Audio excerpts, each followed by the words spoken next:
castelo forte é o nosso Deus. Nós vamos então trabalhar nessa noite a pergunta 39 do Catecismo Maior, que é a pergunta que diz por que era indispensável que o mediador fosse homem, ou naquela versão que os irmãos estão vendo ali projetada, qual a necessidade de o mediador, Cristo, ser homem. Os irmãos poderiam ler comigo, então, a resposta, para que a gente possa também começar a ouvir, né, as nossas próprias vozes, e isso nos ajudar também na memorização e na compreensão do texto. Então, qual a necessidade de o mediador ser homem? Vamos responder? Era necessário que o mediador fosse homem para poder levantar a nossa natureza e obedecer à lei, sofrer e interceder por nós em nossa natureza e simpatizar com as nossas enfermidades, para que recebêssemos a adoção de filhos e tivéssemos conforto e acesso com confiança ao trono da graça. Amém, né? Esse é um texto que, como os irmãos perceberão, é um texto que nos consola, acima de outras coisas, né? É um texto que nos consola, porque, sendo Cristo Jesus Deus, como nós vimos no primeiro estudo, o estudo anterior, né, na pergunta 38, agora nós estamos vendo, sendo Deus, Cristo homem. Então, Cristo sendo homem, ele de fato veio primeiro para resgatar a nossa natureza humana, porque a nossa natureza ela estava corrompida, né, morta, destruída. Então, a ideia ali do verbo resgatar ou levantar a natureza, né, como aparece ali naquela tradução, é a ideia de elevar de novo ao patamar da criação a nossa natureza. Porque nós caímos em Adão e nós não machucamos muito, como alguns costumam dizer, nós morremos. Então a nossa natureza ficou destroçada, né? Não havia o que fazer. Então Cristo ele veio para levantar a nossa natureza, ou seja, nos levar de novo para um patamar, para um status de dignidade.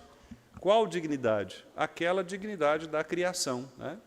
Então, nós fomos, em Cristo, nós voltamos àquela etapa de anteriormente à queda. Ah, pastor, mas nós ainda somos pecadores. Sim, somos. Mas a proposta final de Jesus Cristo, né, ou o plano final da redenção, é nos resgatar, nos tornar novamente iguais a Cristo Jesus no sentido da nossa consagração. Então, por isso o texto diz aí, para que pudesse levantar a natureza, ou resgatar a nossa natureza. E também para que pudesse, como diz ali, obedecer à lei, para que pudesse nos submeter à lei. Cristo, ele se submeteu à lei, ele foi obediente em todas as coisas, porque nós, como descendentes de Adão, não fomos, né? Adão não foi obediente em todas as coisas, pelo contrário, ele falhou na lei. Cristo, ao contrário, foi obediente em todas as coisas. E por essa obediência, ele alcançou do Pai alguns benefícios, como, por exemplo, interceder por nós, né? Cristo ele tem acesso livre à presença do Pai, exatamente porque ele é perfeito, né?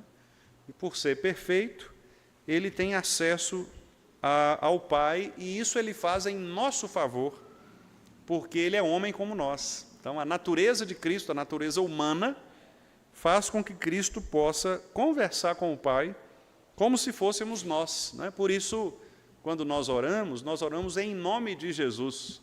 E essa expressão em nome de Jesus, ela não pode ser só uma reza, né? Ou um tipo de mantra, ou alguma coisa assim, com um poder, né, supersticioso em si mesmo. Não é porque a pessoa falou em nome de Jesus que necessariamente Cristo está intercedendo por ela, né? Lembra-se lá do que o próprio Jesus falou, muitos dirão, né, em meu nome fizeram isso. Então, não é só o fato de pronunciar na oração em nome de Jesus, é o fato de você orar com este sentimento presente, não é? Sabendo que a nossa oração só será aceita pelo Pai se mediante Jesus Cristo. Então, por isso é que nós dizemos em teu nome, né, ou por meio de ti, por teu intermédio, por tua mediação, né, qualquer uma destas expressões que o nosso coração deve apresentar ao Pai, porque senão nós não temos como acessar a presença do Deus Santíssimo. Cristo, assumindo a nossa natureza, ele também sabe o que é padecer. Por isso a expressão ali, simpatizar com as nossas enfermidades. A palavra enfermidades ali, meus irmãos, ela não diz respeito só a doenças, né? Geralmente a gente usa enfermidade como sinônimo de doença, mas ali é a ideia de fraqueza. Enfermidade ali, quando a Bíblia fala de enfermar, né? Ou de enfermidades, não quer dizer necessariamente doenças, como uma gripe, um resfriado, né? Alguma coisa assim. Enfermidade é uma palavra que a Bíblia usa para mostrar a nossa fraqueza, a nossa fragilidade. Nós somos, nesse sentido, constantemente enfermos, não é? Nesse sentido, nós somos constantemente fracos. Então, Cristo, ele se compadece com essa nossa deficiência, com a nossa fraqueza, com a nossa pobreza, para que pudéssemos também, diz o texto ali, né, recebêssemos a adoção de filhos. Ora, Cristo, sendo o primeiro filho, primogênito de entre os mortos, ele então nos antecede. Então, nesse sentido, Cristo ele foi eleito por Deus Pai, não para a salvação, obviamente, porque Cristo não precisava ser salvo, mas teologicamente falando, Cristo foi escolhido pelo Pai para ser o primeiro, representando assim a humanidade nele, né? Representando os eleitos. Assim como Adão foi o primeiro homem representando toda a humanidade, Cristo também foi o primeiro filho de Deus, né? Para representar os demais filhos. Então, se Cristo não tivesse sido homem, nascido de mulher, né, como foi o nascimento dele, ele não poderia também nos representar enquanto homens, enquanto seres humanos. Mas nele nós recebemos esta filiação junto ao Pai, não é? Nós nos tornamos filhos por causa do Filho primeiro, do primogênito, que foi Jesus Cristo. E também, meus irmãos, diz ali que nós recebemos nele o conforto. Então, isso nós sabemos por experiência própria, né? Somos consolados pela presença de Jesus, né? Quando estamos ali abatidos, enfraquecidos, envergonhados, né? A presença de Cristo, ela nos consola. Quando nós ouvimos a palavra de Cristo, quando nós participamos dos elementos da ceia, por exemplo, quando nós falamos a respeito de Cristo com as pessoas, ouvimos a respeito de Cristo, os nossos corações são consolados, né? Muito embora nós continuemos nas nossas fraquezas, nas nossas lutas, mas somos fortalecidos diariamente pela presença consoladora de Cristo. E exatamente pelo fato de Ele saber quem nós somos e compadecer-se das nossas fraquezas ou enfermidades, é que Ele também sabe nos consolar, né? Ele sabe onde dói, não é? Cristo sabe onde está doendo, Cristo sabe onde incomoda, Cristo sabe quais tentações nós passamos. Então, não se trata de um ser simplesmente fora, né, da humanidade, um ser divino, mas que não tem contato com a humanidade. Não, trata-se de um ser humano, né? Cristo foi homem como nós, então, ele experimentou todas estas dificuldades que nós experimentamos, né? Jesus chorou, por exemplo, ao perder um dos seus amigos, né? Quando ele viu a situação de Lázaro ali, Cristo chora, né? Cristo chora pela deserção do seu povo, quando o povo se apostata, não é? Cristo sente receio ali antes de ser entregue à morte, não é? Ele se entristece. Então, nós percebemos que as emoções, os sentimentos de Jesus Cristo, eles são muito parecidos com os nossos sentimentos, né? O sentimento de luto, o sentimento de incerteza. Por isso Jesus chegou a orar: Pai, se possível, passa de mim esse cálice, né? Claro que, como Deus, ele sabia que não seria possível isso, porque estava já no plano do Pai. que ele fosse à cruz, mas enquanto homem, a sua natureza também, assim como a nossa, ela se revoltava, né, dentro de si, no sentido de quem sabe, pensar numa outra possibilidade, né? Embora o próprio Cristo sabia que não seria possível, porque a oração é, seja feita a tua vontade, né? Mas o fato é que ele, como nós, ele representou e experimentou as nossas enfermidades. Então, por isso, ele pode nos consolar. E, finalmente, irmãos, ele pode também nos dar acesso ao trono da graça. Essa expressão, trono da graça, é uma expressão muito importante na Bíblia, porque, geralmente, os profetas, né, eles usam essa expressão, trono, para se referir exatamente do lugar onde partem todas as bênçãos que procedem de Deus, né? Os irmãos, quando leem Ezequiel 37, por exemplo, os irmãos veem ali o profeta dizendo que do trono, né, saía aquele rio capaz de purificar as pessoas, né, de trazer vida, 36, 37, né, aquele trecho de Ezequiel ali. Então, do trono da graça é de onde saem todas as bem-aventuranças que nós, eleitos, recebemos do Pai. E esse acesso ao trono só é possível por meio de Cristo. Exatamente pelo fato de ele ter sido primogênito, ele nos deu acesso ao trono, não é? Ele nos deu acesso à presença do Rei, que é o seu Pai. Então, essa teologia da natureza humana, da mediação de Jesus Cristo, é uma teologia muito profunda, né, que nos consola, que nos alimenta, que nos humilha também, no sentido de que nós sabemos que precisamos dele, né, nós não conseguiremos nada na presença do Pai sem ele. Vem muito à nossa mente o texto, né, a palavra de Cristo, que ele mesmo disse, sem mim nada podeis fazer, né? Então, é essa teologia que nós ensinamos quando dizemos que o mediador precisava ser homem, porque, de fato, se não fosse a humanidade de Jesus, nós jamais seríamos representados, né? Nós não poderíamos ser representados por anjos, porque anjos não são humanos. Então, ainda que Gabriel, Miguel, né, ou qualquer um desses outros anjos da Bíblia quisessem nos representar, nada não seria possível, porque eles não são da natureza humana, né? Os anjos, nós sabemos, não são membros da natureza humana. Então, seria absurda nós propormos esta substituição.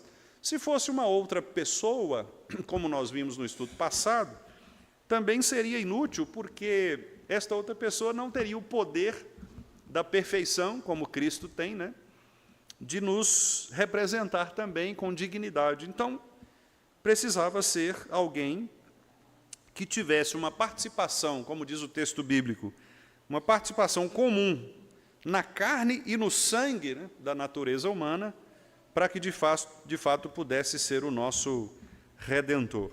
Como eu fiz no estudo passado, irmãos, farei hoje também, citando aqui o comentário do teólogo bíblico, que é o Gerhard Voss, no comentário que ele faz no Catecismo Maior. Um dos comentários é: para ser o redentor da raça humana, o mediador tem que atuar como representante legal dos seres humanos. Representante legal é o representante judicial, né? Os irmãos sabem que, quando nós estamos passando por algum processo judicial, nós precisamos de representação, de um advogado, né? Ninguém consegue acessar a justiça sem um advogado. Tanto que, se você não tiver um advogado pago, o Estado ele tem que fornecer para você um advogado do Estado, né? Que é o pessoal da Defensoria Pública. Então, você não consegue ir lá e você mesmo apresentar a sua petição, a não ser que você seja advogado. A lei permite você defender a si mesmo, mas mesmo assim você tem que ser advogado, né? Ou seja, a atribuição legal ela exige um profissional da área, né? Então, aqui, quando o texto fala representante legal dos seres humanos, é nesse sentido. quem é que teria a prerrogativa ou direito de representar os seres humanos se não fosse Cristo, né? Então, o pastor Gerhard Voss diz assim: e para que isso fosse possível, ele precisa, se referindo a Cristo, né, o Redentor, ele precisa, antes de mais nada, ser um membro da raça humana. Até mesmo em organizações humanas ordinárias, ninguém as representa oficialmente se antes não se fizer membros dela. Aqui ele faz uma analogia, né? Por exemplo, eu não posso representar a Igreja Presbiteriana do Brasil se eu não for membro da Igreja Presbiteriana do Brasil. Essa é uma lógica, não é? Razoável. Para eu representar a Igreja Presbiteriana do Brasil, eu tenho que ser membro dela, né? Para eu representar a Igreja Presbiteriana do Vale, lá no cartório, por exemplo, quando a gente vai fazer os documentos, eu preciso ser membro da Igreja Presbiteriana do Brasil, não é? Tanto que, quando a gente vai assinar as atas, fazer algum documento para o banco, né? E aí eu preciso ir lá no cartório para autenticar, alguma coisa assim, eu preciso comprovar a minha identidade pastoral, né? O cartório pede ali a identificação e tal, o registro em ata. É toda uma burocracia que faz parte, né, desse processo de representação legal. Então, Cristo não precisa ser o redentor da raça... Cristo não poderia ser o redentor da raça humana se, antes de tudo, não fosse membro da raça humana. Da mesma forma que o pecado e a destruição vieram por intermédio do homem, assim também a redenção tem de vir obrigatoriamente por meio de um homem. E aí, o Gerhard Voss cita aqui o texto de 1 Coríntios 15, 21. E eu gostaria que nós abríssemos esse texto para que a gente possa ver, né, a partir de agora, alguns outros textos também que comprovam estes pontos que nós afirmamos ali. 1 Coríntios 15, 21.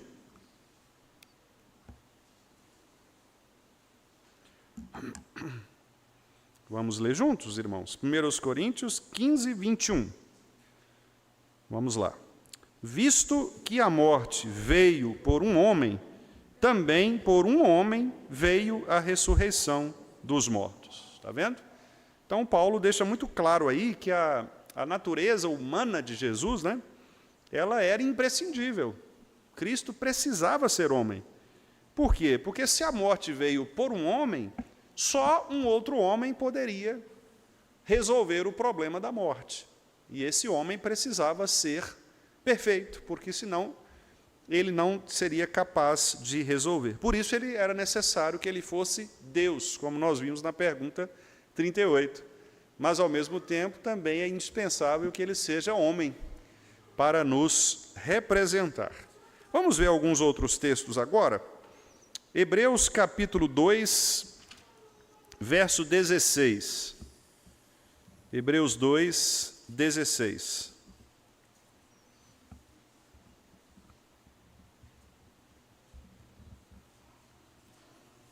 Nós vamos ler do 14 ao 16. Aliás, vamos ler do 14 ao 18, porque todo o trecho aí ele é importante porque traz essa ideia, né? Essa mensagem que nós estamos tratando aqui. Então, Hebreus 2, de 14 a 18. Vamos ler juntos, mais uma vez? Vamos lá. Visto, pois, que os filhos têm participação comum de carne e sangue, destes também ele igualmente participou, para que, por sua morte, destruísse aquele que tem o poder da morte, a saber, o diabo, e livrasse todos que, pelo pavor da morte, estavam sujeitos à escravidão por toda a vida. Pois ele, evidentemente, não socorre anjos, mas socorre a descendência de Abraão.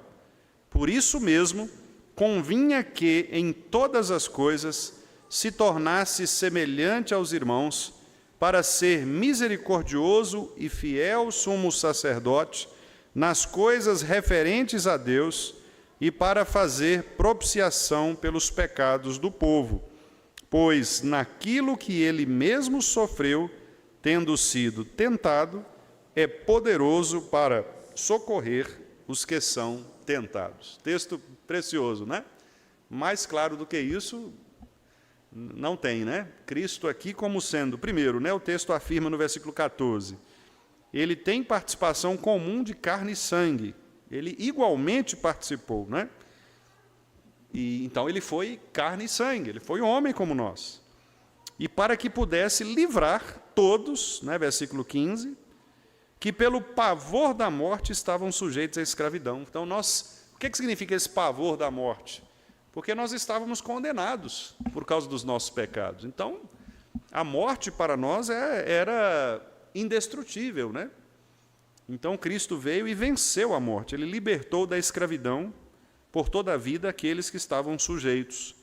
E o verso 16, que era o verso que nós leríamos inicialmente, que é o ponto aqui, mostra que Jesus, ele, por ser homem, ele veio socorrer os homens.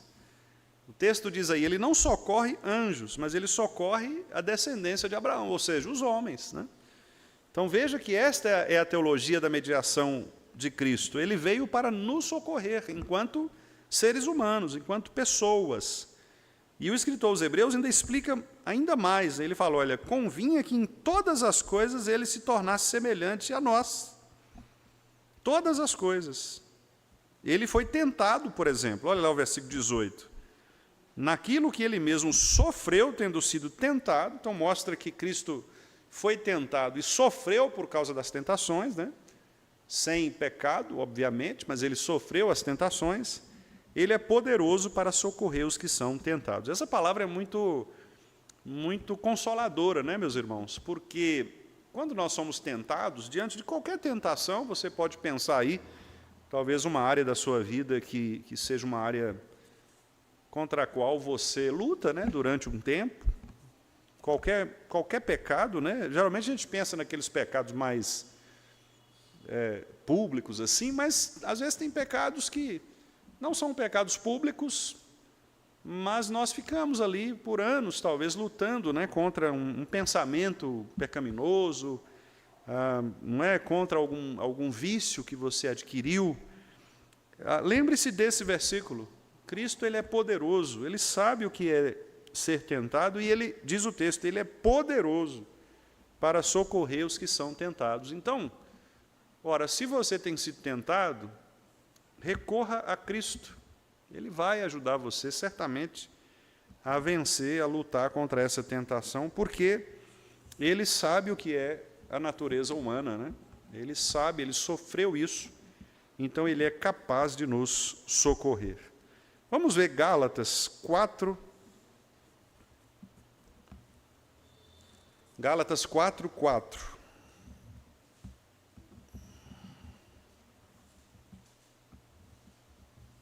Vamos ler o 3 e o 3, do 3 ao 5, né, para não ficar o versículo pela metade. Vamos ler o 3 ao 5. Gálatas 4, 3 a 5. Vamos lá, juntos. Assim também nós, quando éramos menores, estávamos servilmente sujeitos aos rudimentos do mundo. Vindo, porém, à plenitude do tempo, Deus enviou o seu Filho, nascido de mulher, nascido sob a lei, para resgatar os que estavam sob a lei, a fim de que recebêssemos a adoção de filhos. Mais uma vez aqui nós vemos também uma teologia bastante clara, né, muito profunda. Nós éramos menores em que sentido? Nós não tínhamos absolutamente nenhum tipo, nós estávamos desprezados. O versículo anterior, Paulo fala sobre tutores e curadores, né? A ideia de Paulo aqui é que nós não tínhamos emancipação, nós éramos menores, né? E o menor de idade, ele não pode fazer nada, ele depende da tutela de um maior, não é isso? Do pai, de um representante legal. Então, a ideia de Paulo aqui é que nós éramos menores de idade, nós éramos crianças e, por isso, nós não tínhamos condições alguma de resolver por nós mesmos, nós precisávamos de um representante que fosse maior, que fosse maduro, né? Que fosse emancipado. E esse representante foi Cristo. E ele veio, então, quando diz aí na plenitude do tempo, é exatamente no nascimento de Jesus, né? Essa é a plenitude do tempo, né? É o Novo Testamento que chega, os últimos dias, né, como a Bíblia declara. Então, nesse tempo, Cristo então vem, Deus envia seu Filho, nascido de mulher, nascido sob a lei. Por que nascido sob a lei? Porque Cristo, o nascimento de Cristo, ele não contrariou em nada a lei, né? Ele nasceu exatamente como a lei ordenava, foi criado exatamente como a lei ordenava, porque ele cumpriu a lei, absolutamente tudo, né? Nós não podemos supor que Cristo tenha, em algum momento, descumprido a lei, porque senão ele teria cometido pecado, né? Ele cumpriu a lei. E por isso mesmo ele foi habilitado para nos fazer cumpridores da lei, assim como ele também cumpriu, né? Vamos ver também agora, irmãos, Hebreus, vamos voltar lá em Hebreus, capítulo 7. Hebreus 7. Vamos ler os versículos 23 até o 28. Aqui está indicando o 25, mas nós vamos ler também o trecho maior, para que também a gente possa perceber aqui essa relação do texto com a presença de Cristo, humana, né? Vamos ler Hebreus 7, a partir do 23, aí nós vamos até o 28. Vamos lá, mais uma vez juntos. Ora, aqueles são feitos sacerdotes em maior número, porque são impedidos pela morte de continuar. Este, no entanto, porque continua para sempre, tem o seu sacerdócio imutável. Por isso, também pode salvar totalmente os que por ele se chegam a Deus, vivendo sempre para interceder por eles. Com efeito, nos convinha um sumo sacerdote como este, santo, inculpável, sem mácula, separado dos pecadores e feito mais alto do que os céus, que não tem necessidade, como os sumos sacerdotes, de oferecer todos os dias sacrifícios, primeiro por seus próprios pecados, depois pelos do povo, porque fez isto uma vez por todas, quando a si mesmo se ofereceu. Porque a lei constitui sumos sacerdotes a homens sujeitos à fraqueza, mas a palavra do juramento, que foi posterior à lei, constitui o Filho perfeito para sempre. Também outro texto claríssimo, né? Claríssimo. Aqueles sacerdotes do Antigo Testamento, que eram homens, eles eram falíveis, inclusive pela própria morte, né? Diz o versículo aqui 23 que eles eram impedidos de continuar porque eles morriam. Por isso tinha muitos. Porque o sacerdote vivia no máximo ali aquela quantidade de anos, por mais que ele vivesse, uma hora ele ia morrer, né? E outro o sucedia. Cristo, no entanto, ele diz aqui o 24, ele continua para sempre. Por isso o sacerdócio dele não muda, e ele é eterno. Então, diz o 25, né? Ele está vivendo sempre para interceder pelos eleitos, por aqueles que se chegam a Deus. Por que sempre? Ora, porque o sacerdócio dele é eterno, imutável, né? E depois diz aí do 26 e 27, como que é esse sumo sacerdote? O sacerdote anterior do Antigo Testamento, versículo 27, ele tinha que oferecer sacrifícios constantemente, todos os dias, e tinha que oferecer por ele, porque ele era homem pecador, e pelo povo. Cristo não. Cristo ele era santo, inculpável, sem mácula, separado dos pecadores, feito mais alto que os céus, então ele não tem pecado, por isso ele não precisa oferecer sacrifício por si mesmo. E quanto ao povo, ele não precisa repetir o sacrifício, porque ele fez isso de uma vez por todas. Olha que interessante, né? Reparem, irmãos, como que um único texto da Bíblia é capaz de resolver tantos problemas, né, teológicos que as pessoas têm Quando a gente percebe igrejas, por exemplo, realizando missas, né, como se fossem repetições de sacrifícios de Cristo, ou comemorando estas datas, né, como se Cristo precisasse ser novamente morto, e nós vemos que é uma desobediência às Escrituras e uma falta de compreensão mesmo das Escrituras, né? Nós louvamos o Cristo vivo, o Cristo que já cumpriu, que já morreu, que já venceu a morte, que está assentado à direita de Deus Pai, né? E está intercedendo por nós. Nós não celebramos um Cristo morto, um Cristo que precisa, todas as vezes, morrer pelos nossos pecados. Não, ele já fez isso, né, de uma vez por todas. Mais uma vez, eu vou citar aqui o Gerhard Voss, quando ele diz assim: por que era indispensável que o mediador fosse verdadeiramente humano para ser o nosso sumo sacerdote? Pensando aqui também nesse texto, né? Um sacerdote de verdade, de acordo com a determinação de Deus, tem que ser escolhido de entre os homens. E ele deve ser capaz de compreender e se compadecer dos sofrimentos e angústias dos seres humanos, por haver ele mesmo passado por esses sofrimentos e angústias. E aí ele cita um texto que nós vamos ler agora também, que é Hebreus, novamente, né? Capítulo 5, os irmãos vão voltar aí só uma página aí, 5, 1 e 2. Vamos ler? Hebreus 5, 1 e 2. Olha o que diz aí, vamos ler juntos. Porque todo sumo sacerdote, sendo tomado dentre os homens, é constituído nas coisas concernentes a Deus, a favor dos homens, para oferecer tanto dons como sacrifícios pelos pecados. Veja, e é capaz de condoer-se dos ignorantes e dos que erram, pois também ele mesmo está rodeado de fraquezas. Aqui, se referindo aos homens, a como que era o sacerdócio humano. O sacerdócio humano era assim.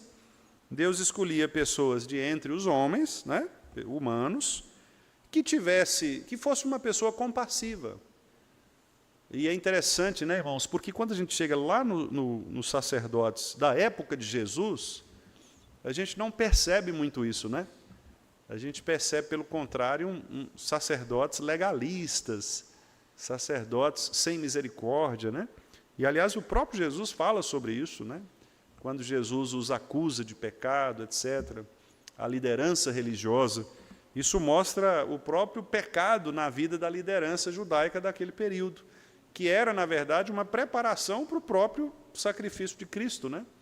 As coisas estavam se encaminhando mesmo para isso, para que Jesus fosse morto pelas mãos daqueles que deveriam protegê-lo, né, que deveriam aceitá-lo, né, que deveriam abraçá-lo como seu Senhor. O fato aqui, e o Gerhard Voss cita esses dois versículos, exatamente para mostrar o seguinte, ele fala assim: observe que os versículos de Hebreus 5, 1 e 2 não tratam especificamente de Cristo, não mesmo, porque aqui fala dos sacerdotes humanos, mas apenas considera genericamente a natureza do sacerdócio, do ofício sacerdotal, ou seja, as qualidades necessárias a qualquer sacerdote. E aí nós olhamos agora para Cristo e percebemos que Cristo foi nascido dentre os homens, ele foi constituído nas coisas concernentes a Deus, porque Deus o nomeou para ser o mediador, ele estava apto para oferecer sacrifícios pelos pecados, né, ele próprio, não pelos seus pecados, mas pelos pecados do seu povo, e ele tinha essa aptidão, e ele é capaz de condoer-se com os ignorantes e dos que erram, não é? Exatamente pelo fato de ter experimentado as fraquezas humanas, não é? Então, a ideia aqui é, Cristo, ele tomou o nosso lugar para que nós pudéssemos ser representados por ele. Hoje, um colega pastor colocou, num dos grupos aqui de que a gente faz parte, né, nós pastores, temos um grupo aqui de pastores no Brasil, e alguém colocou aqui um podcast, aqui a fala, né, de um desses influencers aí famosinhos, e eu não vou encontrar aqui, depois eu encontro. Ah, sim, encontrei. É um ex-famoso gospel, um tal de Daniel Pax, que eu nunca vi falar. E ele dizendo o seguinte, ele se converteu, né, ao ateísmo, e aí a frase dele que está aqui no link do seu programa é o seguinte: eu não pedi para ele morrer no meu lugar. Veja que soberba absurda, né? De fato, ele não pediu mesmo e ninguém pediu, né? Nenhum de nós pediu, porque foi pela graça mesmo, né? Se dependesse de nós, estaríamos mortos, né? Completamente mortos. Exatamente. É só um atestado do que de fato é, né? Mas eu quero mostrar para os irmãos como que estas coisas, elas fazem sentido na vida do ser humano. Porque, de fato, o ser humano é isso. É uma pessoa má, né? Uma pessoa sem Deus, uma pessoa condenada ao inferno, né? Condenada à morte. E não fosse a graça de Deus em Cristo, não fosse Cristo ter vindo como homem, nós estaríamos nessa condição mesmo de mortos, né? Então, é só para ilustrar os irmãos como que essa teologia da representação humana de Jesus, como que ela é importante para nós, né? E como que nós podemos, de fato, nos consolar com esta verdade, né, que nós acabamos de aprender. Cristo, ele precisava ser homem para que ele pudesse resgatar a nossa natureza, levantar a nossa natureza humana, trazer de volta a dignidade do ser humano. Por isso Paulo diz que nós estamos sendo refeitos, né, à imagem de Cristo, estamos sendo reconstruídos, né? Quem está em Cristo é uma nova criatura, então é uma nova criação, né? Uma nova criação nós somos.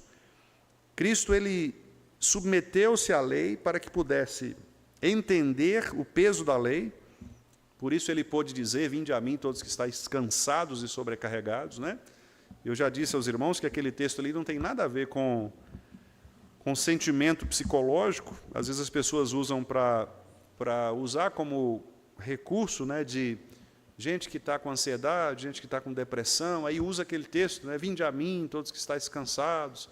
Não, o cansaço ali não é cansaço físico, emocional, psicológico. O cansaço ali é o cansaço da lei.